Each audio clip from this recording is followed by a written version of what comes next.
Hi everyone, मेरा नाम ऋषभ है और आज हम लोग इस वीडियो में बात करने वाले हैं जियो फाइनेंशियल सर्विसेज की। मैं कहूंगा कि सबसे ज्यादा अगर किसी के बारे में बात हो रही है इस समय शेयर मार्केट में, जिसके बारे में इन्वेस्टर्स जानना चाहते हैं, तो वो स्टॉक है जियो फाइनेंशियल सर्विसेज।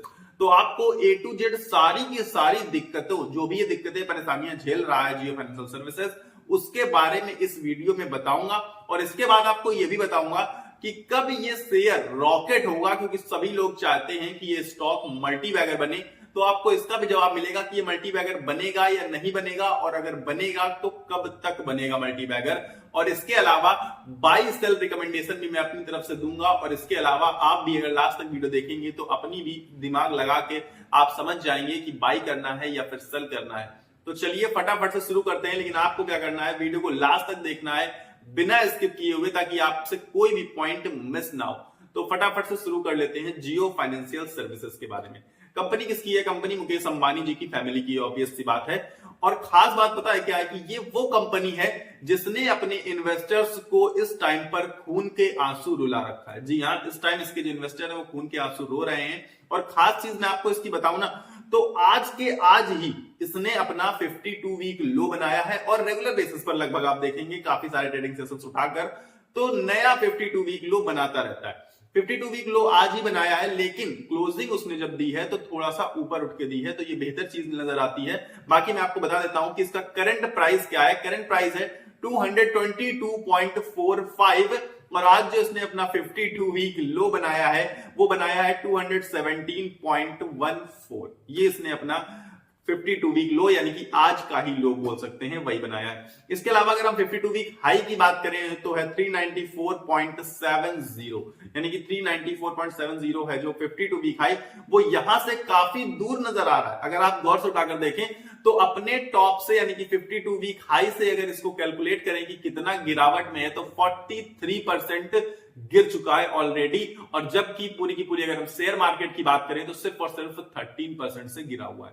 यानी कि ओवरऑल जो मार्केट है वो 13% से गिरा है, जबकि जियो फाइनेंशियल सर्विसेज 43% से गिरा हुआ है। इसका मतलब है कि बहुत खतरनाक पिटाई इसमें ऑलरेडी पड़ चुकी है।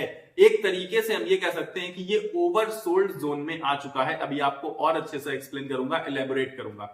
तो इसको शुरुआत करेंगे हम लोग Q3 रिजल्ट्स के साथ, क्योंकि Q3 रिजल्ट से आपको समझ में आएगा। ऑल्दो हम ये कह सकते हैं कि शेयर मार्केट में गिरावट थी, इसी वजह से गिरावट थी, पर फिर भी रिजल्ट्स का बहुत बड़ा इंपैक्ट पड़ता है हमारे स्टॉक्स पर। तो Q3 रिजल्ट्स की बात कर लेते हैं। तो अगर हम रेवेन्यू उठाकर देखेंगे तो revenue quarter on quarter basis पर अगर देखेंगे तो गिरा हुआ था, गिर गया क्वार्टर ऑन क्वार्टर बेसिस पर, यानी कि Q2 से Q3 में रेवेन्यू कम था। ऑल्दो अगर आप उठाकर देखेंगे, कहेंगे आप ईयर ऑन ईयर बेसिस पर देखें तो बहुत ना के बराबर, बहुत मामूली सी ग्रोथ दिखाएगा आपको। तो अब रेवेन्यू की अगर हम बात करें तो रेवेन्यू इसका इस बार का इन्होंने निकल के आया था 449 करोड़ रुपीस। अभी Q3 का जो दिसंबर क्वार्टर का इसने अनाउंस किया था, इसके पहले अगर क्वार्टर की बात करें रेवेन्यू की तो 694 करोड़ था। इसका मतलब है क्वार्टर ऑन क्वार्टर बेसिस पर बहुत ही तगड़ा झटका लगता हुआ इसको नजर आया है रेवेन्यू में। और अगर हम इसके पिछले साल दिसंबर 2023 का क्वार्टर का रिजल्ट उठाकर देखें तो पाएंगे 414 करोड़ रेवेन्यू था, यानी कि next year on year basis पर थोड़ा सा रेवेन्यू में जंप है। बाकी क्वार्टर ऑन क्वार्टर बेसिस पर धड़ाम होते हुए नजर आया है, रेवेन्यू भी बहुत तेजी से डाउनफॉल नजर आ रहा है। इसके बाद अगर हम प्रॉफिट की बात करें तो इसका प्रॉफिट जो है वो क्वार्टर ऑन क्वार्टर बेसिस पर बहुत भयंकर गिरा था, और ईयर ऑन ईयर बेसिस पर ऑलमोस्ट फ्लैट था, मतलब ना पॉजिटिव था ना ही निगेटिव था। बता देता हूं आपको कि इस बार इन्होंने जो प्रॉफिट अपना बताया है वो बताया 295 करोड़ रुपीस। और अगर हम Q3 का, इसके पहले के क्वार्टर का रिजल्ट उठाकर देखें, Q2 जो सितंबर क्वार्टर का था, उसमें 689 करोड़ रुपीस का प्रॉफिट इन्होंने दिखाया था। इसके मुकाबले अगर देखा जाए तो बहुत बुरी तरीके से प्रॉफिट में भी गिरावट आई है, जिसकी वजह से शेयर प्राइस को तो ऑब्वियसली गिरना ही था। इसके बाद अगर हम बात करें कि इसी ईयर ऑन ईयर बेसिस पर, तो दिसंबर 2023 में क्वार्टर में इन्होंने अपना रिजल्ट जब अनाउंस किया तो प्रॉफिट था 294 करोड़। तो इसके हिसाब से ऑलमोस्ट फ्लैट ही है, मतलब प्रॉफिट फ्लैट है ईयर ऑन ईयर बेसिस पर, लेकिन क्वार्टर ऑन क्वार्टर बेसिस पर बहुत ही बड़ी गिरावट है। तो इसका मतलब है कि रिजल्ट्स बेहतर नहीं थे कंपनी के, ये साफ साफ दिख रहा है। पर मैं इसको आपको अगर पॉजिटिव वे पे बताऊं तो पता है क्या बताऊंगा, कि एटलीस्ट रिजल्ट्स यार प्रॉफिट मेकिंग कंपनी है, ये अच्छी चीज है। क्योंकि बहुत सारी कंपनियां इस समय लॉस रजिस्टर कर रही हैं, लॉस दिखा रही हैं। तो प्रॉफिट मेकिंग है, तो मैं कहूंगा कि अभी काम चल सकता है। उसका रीजन क्या है आगे बताऊंगा आपको कि किस वजह से रिजल्ट्स इतने इंपैक्ट हो रहे हैं इस टाइम पर इसके। तो आगे मैं आपको इसके बताने जा रहा हूं फंडामेंटल्स के बारे में। तो फंडामेंटल्स की तरफ अगर आप नजर उठा के देखेंगे तो पाएंगे मार्केट कैप है इसका 1.41 लाख करोड़ रुपीस का, जो कि अभी अगर कुछ महीने पहले अगर आप देखेंगे तो करीब करीब 2.3 लाख करोड़ रुपए था, यानी कि मार्केट कैप में धड़ाम से गिरावट आई है। ऑब्वियस सी बात है, जब शेयर प्राइस गिरता है तो मार्केट प्राइस भी, मतलब मार्केट कैप भी टोटल गिर जाता है। तो मार्केट कैप इस समय इसका बहुत कम हो चुका है, लेकिन फिर भी ऑल्दो कंपनी बड़ी है तो अच्छी बात है। फिर हम बात करेंगे इसके पीई की, जिसके बारे में ज्यादातर मैं बात नहीं करता हूं, लेकिन आज आपको खुल के बताता हूं इसके पीई के बारे में, जो कि बहुत निगेटिव है। पीई हम निगेटिव समझते हैं। पीई कितना है इसका? 87.85 का है, जबकि अगर इसके हम इंडस्ट्री के पीई की बात करें, इसके कॉम्पिटिटर्स के पीई की, तो 17.41 का पीई है। इसका मतलब है कि इसका पीई बहुत हाई है, वैल्यूएशन के टर्म पर बहुत महंगा नजर आता है। जी हाँ, ऑल्दो मैं कहूंगा कि जो कंपनी है अभी कामकाज स्टेबल नहीं है, पी देखने की खास जरूरत नहीं है, नई कंपनी है, क्योंकि जब कामकाज स्टेबल हो जाएगा तो पी स्टेबल होता हुआ आपको नजर आएगा। हाँ, आप कहेंगे कि अभी आप कहते बहुत निगेटिव अभी नजर आ रहा है, लेकिन आगे चल के पॉजिटिव हो जाएगा, वो तो कोई टेंशन वाली बात नहीं, बहुत बड़ी। तो पी नहीं देखेंगे हम इस समय इस कंपनी का, तो हम देखेंगे क्या? हम इस समय देखेंगे कंपनी का पीबी, यानी कि बुक वैल्यू कितनी है। बुक वैल्यू करीब करीब अगर इसकी हम देखेंगे तो 215.86 है, और करंट प्राइस भी ऑलमोस्ट बुक वैल्यू के नियर अबाउट है, यानी कि बुक वैल्यू के बहुत नजदीक आकर खड़ा हो गया है। तो इस हिसाब से अगर देखा जाए तो इसमें एक बाइंग अपॉर्चुनिटी बनती हुई नजर आ रही है। लेकिन क्यों हमें खरीदना चाहिए या नहीं खरीदना चाहिए, ये आपको आगे चल के पता चलेगा। तो बता देता हूं एक और है इसी के फंडामेंटल्स में। तो डेप्ट क्या है कंपनी का? 0 है। अब आप कहेंगे पी निगेटिव था, लेकिन पी भी पॉजिटिव है, पीबी के लिहाज से देखें तो पॉजिटिव नजर आता है, और कंपनी पर डेप्ट नहीं है। ये इसकी सबसे अच्छी चीज है कि कंपनी पर डेप्ट नहीं है। जो कंपनियां डेप्ट फ्री होती हैं वो मुझे पर्सनली बहुत ज्यादा पसंद होती हैं, और ये कंपनी डेप्ट फ्री है, ये अपने आप में बताती है कि आगे चल के इन फ्यूचर ताबड़तोड़ रिटर्न्स दे सकती है। ठीक है, आगे आपको बताता हूं शेयर होल्डिंग पैटर्न के बारे में। शेयर होल्डिंग पैटर्न में अगर आप आएंगे तो प्रमोटर्स इसके स्टेबल है, 47.12 स्टेक ऑलमोस्ट होल्ड कर रखा है उन्होंने काफी टाइम से। और आपको पता है कि कोई कंपनी अंबानी फैमिली को बिलोंग करती है तो प्रमोटर्स कम ज्यादा होने का सवाल नहीं, प्रमोटर्स स्टेबल ही रहेंगे, तो इसके प्रमोटर्स स्टेबल है। रिटेलर्स थोड़े से बढ़ते हुए नजर आए हैं, और बढ़ के इस टाइम पर करंट में 24.7% होल्ड करते हैं रिटेल इन्वेस्टर्स, जो कि अगेन एक निगेटिव चीज है, क्योंकि रिटेलर्स इसमें काफी ज्यादा भर गए हैं। उसका रीजन है क्योंकि अंबानी फैमिली से बिलोंग करती है कंपनी, तो ट्रस्टेड है अंबानी लोग, आपको पता है हमारे देश में बहुत ज्यादा माना जाता है, तो रिटेलर्स घुस गए हैं, खरीदारी कर ली उन्होंने। पर कोई बात नहीं, उसके भी आगे हम देखेंगे कि इशू क्या आ सकता है या फिर क्या पॉजिटिविटी इसमें हो सकती है। इसके अलावा हम देखेंगे एफआईआईज, तो उन्होंने सेलिंग करी है, जो कि अगेन एक नेगेटिव चीज है, लेकिन आपको बताना मेरा फर्ज है। तो एफआईआईज घट गए हैं, 15.62% हुए हैं, लेकिन आपको मैं बता दूं कि एफआईआईज इस समय सेलिंग कर रहे हैं, इसी वजह से शेयर मार्केट गिरा हुआ है। तो एफआईआईज की सेलिंग बहुत ज्यादा मायने नहीं रखती है इस समय, और अभी भी काफी मेजर स्टेक को होल्ड करते हैं एफआईआईज इसमें, तो अगेन कंपनी फिर भी ठीक है। इसके बाद बताऊंगा आपको म्यूचुअल फंड ने थोड़ा सा स्टेक इंक्रीज किया है, इस टाइम पर 5.13% होल्ड करता है। अब आपको बता देता हूं इसमें क्या निगेटिव है और क्या इस कंपनी में पॉजिटिव है, ताकि आपको अपनी राय, बाई और सेल तो आपको करना है, आपको अपना पैसा लगाना है, ताकि आपको अपनी राय बनाने में मदद मिल सके। तो मैं आपको इसके निगेटिव्स और पॉजिटिव्स बता देता हूं। निगेटिव पहले बताता हूं, क्योंकि पॉजिटिव की लिस्ट लंबी है, निगेटिव की लिस्ट थोड़ी सी कम है। निगेटिव क्या है कि कंपनी का कामकाज अभी पूरी तरीके से शुरू नहीं हुआ है। कंपनी का कामकाज, कंपनी ऑल्दो क्लेम करती है कि बहुत बड़े बड़े काम करने वाली है, mutual fund business, brokerage business, इसके अलावा उन्होंने होम लोन वगैरह, लोन का बिजनेस तो ऑलमोस्ट उन्होंने स्टार्ट भी कर दिया। ठीक है, म्यूचुअल फंड के बिजनेस भी स्टार्ट होने के प्रोसेस में, ये मतलब काम चालू है म्यूचुअल फंड वाले बिजनेस में, क्योंकि मंजूरी बहुत पहले मिल गई थी और इन्होंने स्टार्ट भी किया है। अभी पूरी तरीके से स्टेबल नहीं हो पाया म्यूचुअल फंड बिजनेस। अब ब्रोकरेज बिजनेस को अभी तक मंजूरी नहीं मिली है इनके, लेकिन उन्होंने कहा है कि हम ब्रोकरेज बिजनेस में एंट्री करेंगे, ऐसा इन्होंने बोला था। अभी तक सेबी की तरफ से कोई भी मंजूरी नहीं आई है। अब आपको पता है कि ब्रोकरेज बिजनेस में अगर इन्हें मंजूरी मिलती है तो ऑब्वियस सी बात है कि शेयर प्राइस रॉकेट हो जाएगा, लेकिन अभी तक कामकाज स्टेबल नहीं हो पाया, पूरी तरीके से कामकाज नहीं हो पा रहा है सही से। इसी वजह से इसका सीधा सीधा इंपैक्ट पड़ रहा है इनके रिजल्ट्स पर। इसके अलावा इसका जो पी आपको बहुत हाई दिख रहा है, उसका भी रीजन यही है कि इनका कामकाज बेहतर तरीके से शुरू नहीं हो पा रहा है। ठीक है, ये एक निगेटिव पॉइंट है बहुत बड़ा। दूसरी चीज मैं आपको बता देता हूं कि कंपटीशन जो है वो बहुत ज्यादा टफ है इनकी फील्ड में, फाइनेंशियल फील्ड में। आपको पता है इनका कंपटीशन किससे? बजाज फाइनेंस, एचडीबी फाइनेंस जो कि एचडीएफसी बैंक के थ्रू है। तो आप समझ लीजिए कि जो इनका कंपटीशन है ना, उनके कॉम्पिटिटर्स बहुत तगड़े हैं और बहुत स्टेबल है अपनी जगह पर, मतलब बहुत अच्छे कॉम्पिटिटर्स हैं, तो इसलिए कॉम्पिटिशन बहुत हाई है इस फील्ड में। ये इसका एक दूसरा निगेटिव पॉइंट है। तीसरा है कि पी बहुत हाई है, जो कि ऑब्वियसली नेग्लिजिबल चीज है, पी हम ज्यादा मैटर नहीं करता इस समय पे। अब मैं आपको बताता हूं इसके पॉजिटिव्स क्या है। ठीक है।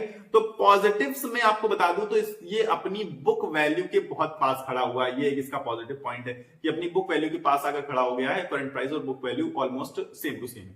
दूसरी चीज है कि कंपनी पर डेप्ट नहीं है, तो डेप्ट फ्री कंपनी है। डेप्ट फ्री कंपनियां ढूंढने से मिलती नहीं है आजकल जल्दी से, क्योंकि सारी कंपनियां डेप्ट उठा लेती हैं, पैसा उठा लेती हैं, लेकिन अभी तक डेप्ट नहीं है कंपनी पर, ये एक बहुत पॉजिटिव चीज है। तीसरी चीज मैं आपको बता देता हूं कि ब्लैक रॉक के साथ इनका मर्जर है, जो आपने सुना mutual fund business, brokerage business, ये पूरा का पूरा जो जियो फाइनेंशियल सर्विसेज है, तो ब्लैक रॉक के साथ इनका मर्जर हो चुका है। ये एक बहुत अच्छी चीज है जिससे फॉरेन इन्वेस्टर्स को अपनी तरफ आकर्षित करने में इन्हें मदद मिलेगी, क्योंकि ब्लैक रॉक फॉरेन कंट्रीज में, ऑल्दो अपनी कंट्री में भी बहुत बड़ा नाम है। आपको पता है एसेट मैनेजमेंट की वर्ल्ड की लार्जेस्ट कंपनी है ब्लैक रॉक, तो ये एक बेहतर चीज है कि एसेट मैनेजमेंट की ब्लैक रॉक जो कंपनी है उसके साथ इनका मर्जर है, तो ये इनके एक पॉजिटिव पॉइंट में जाती है। तीसरा पॉइंट, फोर्थ पॉइंट में आपको बता देता हूं कि प्रोमोटर्स बहुत स्ट्रॉन्ग इन द सेंस की अंबानी फैमिली आपको पता है कि कितनी ज्यादा पावर होल्ड करती है हमारी कंट्री में, तो प्रमोटर्स इनके बहुत स्ट्रॉन्ग है, बहुत स्टेबल है, तो आपको ज्यादा घबराने की जरूरत नहीं है, कंपनी आपका पैसा लेके भाग नहीं जाएगी, ठीक है, ये अच्छी चीज है।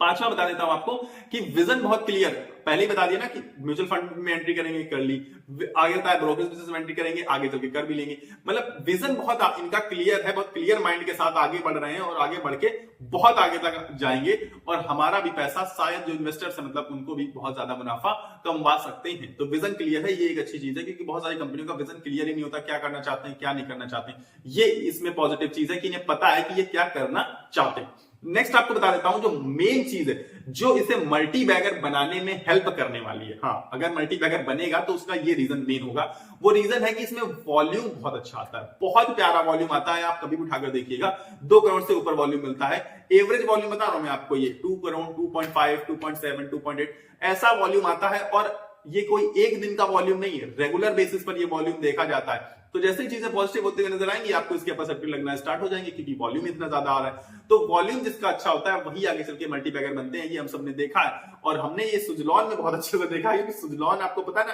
अपर सर्किट लोअर सर्किट, जब वॉल्यूम बहुत अच्छा आता है ना तो यही चीजें होती हैं कि कभी अपर सर्किट कभी लोअर सर्किट, और ये कंपनी जो है वो स्टेबल है, तो अपर सर्किट के चांसेस ज्यादा है और लोअर सर्किट जल्दी से मारती नहीं।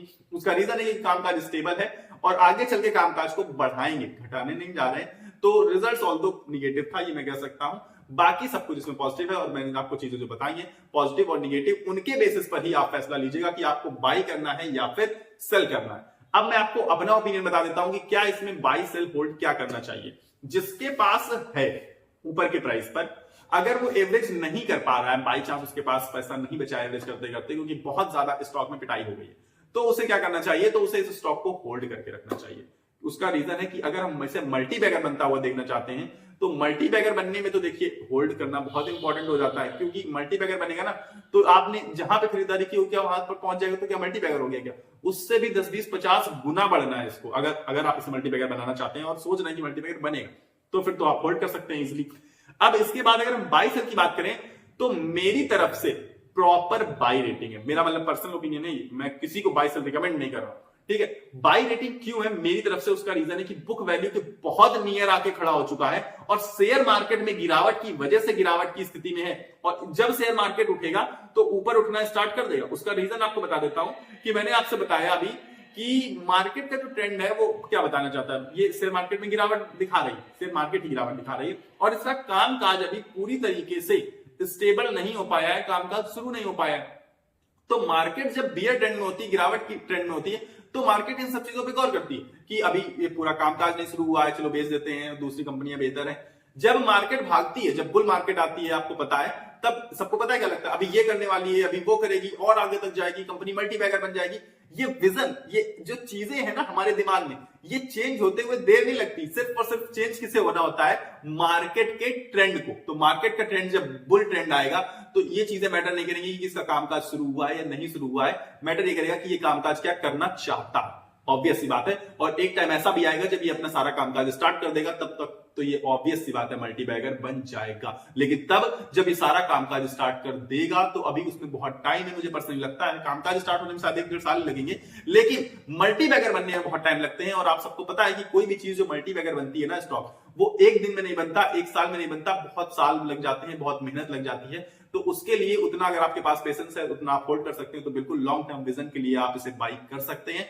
और जिन्होंने ऊपर प्राइस पे ले सकता है वो उसे होल्ड कर सकते हैं। बाकी सेल अगर आप कर रहे हैं तो अपनी मर्जी से कर सकते हैं। बाकी मेरी तरफ से बाई सेल कोई भी रिकमेंडेशन नहीं है। ये थी मेरी तरफ से जियो फाइनेंशियल सर्विसेज की सारी न्यूज, सारी की सारी इंफॉर्मेशन। अगर आपको वीडियो पसंद आया तो वीडियो को लाइक किए बिना कहीं मत जाना और चैनल को सब्सक्राइब कर लेना, ताकि मेरी तरफ से आपको और कंटेंट मिलता रहे और वीडियोस मिलते रहे। रेगुलर बेसिस पर वीडियोस आते हैं मेरी तरफ से शेयर मार्केट के लिए, तो बिल्कुल बिना बेझिझक सब्सक्राइब का बटन नीचे आ रहा होगा, दबा लीजिए और मेरे साथ जुड़ जाइए। मिलेंगे अगले वीडियो में, लेकिन उससे पहले तब तक के लिए आपको क्या करना है, इस वीडियो को लाइक करके जाना है, चैनल को सब्सक्राइब करके, और अपनी सेहत का तब तक ख्याल रखना है। मिलेंगे अगले वीडियो में। नमस्कार, धन्यवाद।